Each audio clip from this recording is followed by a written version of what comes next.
Welcome to the second part of this video tutorial on how to build your axial flux pulse motor DC concept. Now this is the first flywheel. As you can see, they are all of the same poles here. They are all of the same pole. That means if you want to use a north pole for down plate or down flywheel, then all must be the same polarity. You can see it is repelling. Now then the spacing between the magnets must be the same. All these things must be put into consideration before you design, and for you to have effective design and optimize your output, this must be considered. Let's see the second plate. Now, since the first one repelled the magnet, you see all are the same. We try to use different size of magnet just to check out the effect of the size of magnet on the output flux and the shaft power of the system. So at the back we have a smaller type of magnet, and we saw that using this means lesser back EMF and weaker performance of the shaft power. But when you use a very strong magnet, it will give you a very high output flux and the back EMF will be so massive. So this is the alignment and how you set this flywheel. Remember, the spacing must be the same. So this is the upper flywheel. Why this one is repelling, the second one is attracting the magnet. So let's do the fixing. So this is the shaft. From the second, you can observe the spacing and how the magnets are. So for this is the stator coil, the solid state relay. This is it should be an output relay. So we are using this as an indicator. Mind you, this is the MOSFET we are using. All these components and how they are connected will be given to you in our next video. So this is our power source. So let's connect this and check out how this will perform.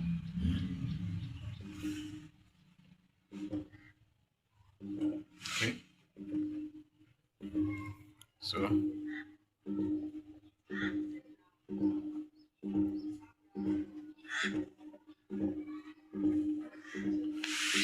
this is just the one side of that system. Let's see.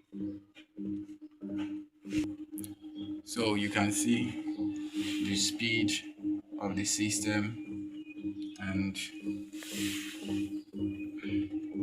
the timing is still slow. So you can as well adjust this. You see the effect. Now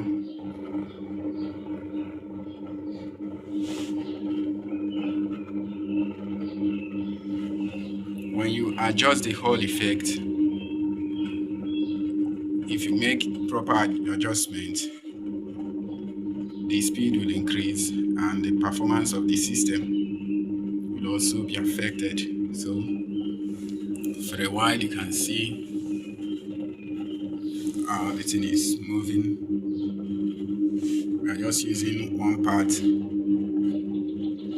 of the magnet. That means the upper flux is not being utilized is, if you fill it with magnets, you feel the vibration, you feel the effect.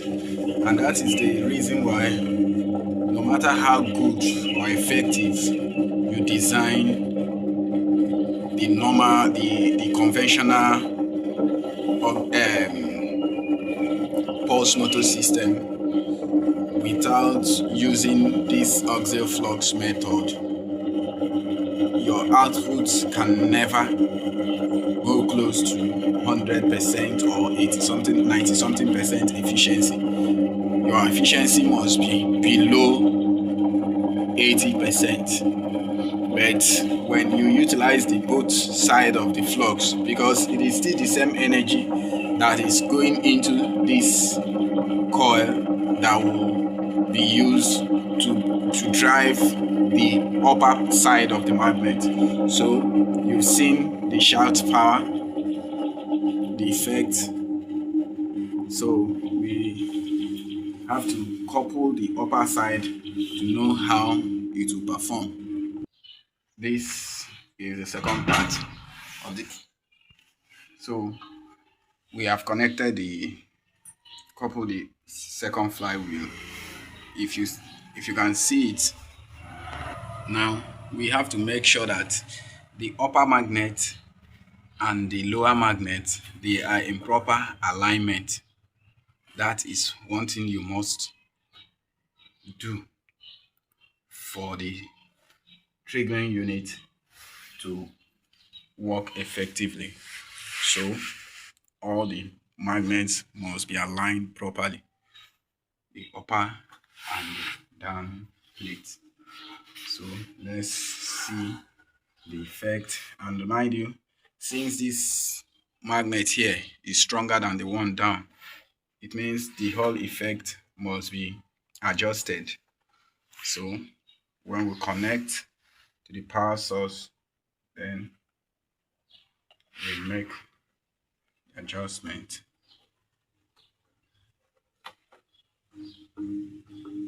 Okay.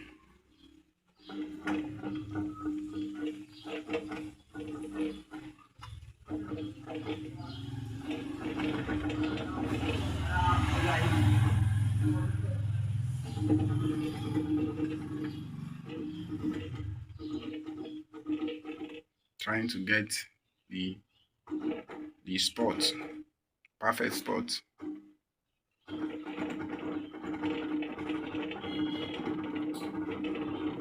All right, let's see.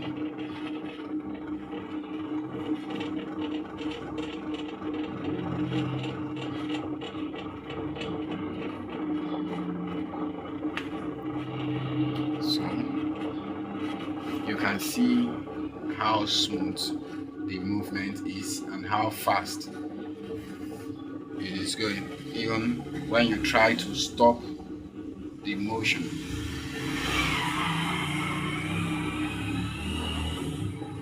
It is no longer easy to stop. I mean, because of this arrangement, the flux is now very strong and the shaft power has improved massively. So all you must do is learn how to adjust your Hall effect while these stator coil are permanently placed. So the whole system, so you can see it, the down and the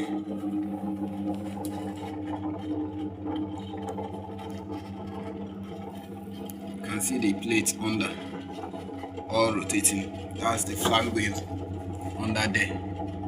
It's moving, and the upper flywheel is moving. So in this video series, we are open to receiving your questions and any suggestion you have to make, because we have a whole lot of packages on how to make this an over unity.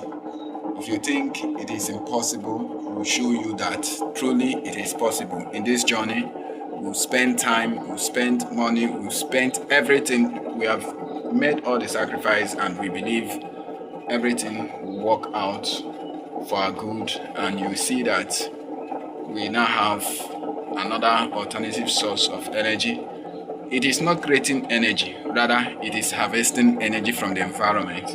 So what we are trying to do is use this system to harvest energy from the environment using lesser power, lesser source, to achieve a higher form of energy using this concept.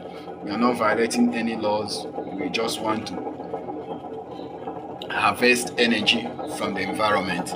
It is an environmental energy, and we want to do it using this pulse motor system.